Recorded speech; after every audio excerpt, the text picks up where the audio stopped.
എങ്ങനെയുണ്ട് പുതിയ റൂംമേറ്റ്? കുഴപ്പമില്ല. നീ വാ.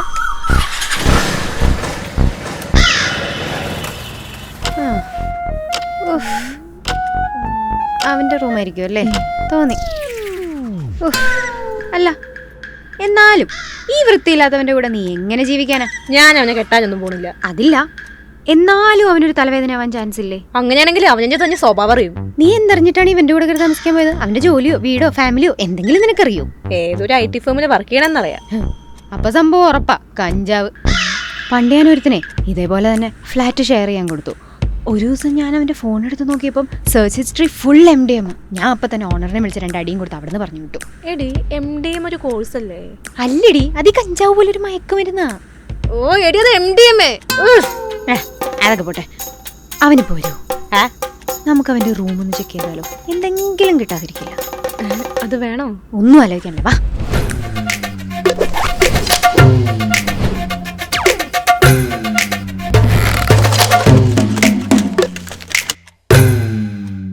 ചാണ്ടി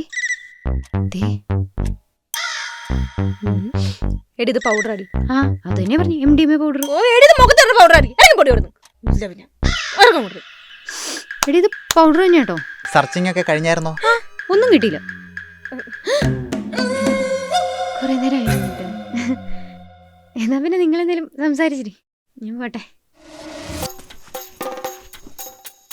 പൗഡർ തന്നെയാ. ഓ നന്ദി.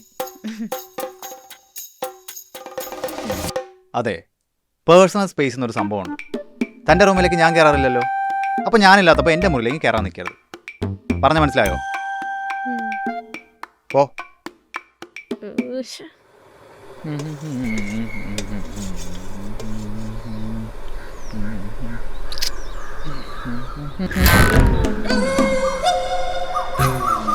ഇന്ന് നേരത്തെ എത്തിയില്ലേ? ആ, തെറ്റ് ചെയ്യാത്തവരായിട്ട് ആരാ ഉള്ളേ? അല്ല, നമ്മുടെ കൂടെ താമസിക്കുന്ന ആളെ കുറിച്ച് നമ്മൾ അറിയണ്ടേ? ഓ അതാണോ? പിന്നെ തന്നെ കണ്ട ഒരു കള്ളലക്ഷണം തോന്നില്ലല്ലോ. പിന്നെ ഇപ്പോ കള്ളന്മാർക്കൊന്നും കള്ളലക്ഷണം ഇല്ലല്ലോ. അതാ സോറി.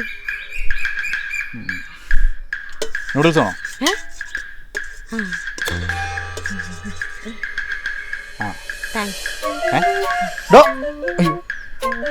അതെ, ഒറ്റയ്ക്ക് തിന്നാനല്ല. സോറി. തിന്നുക. കുറച്ചേ കഴിച്ചോ?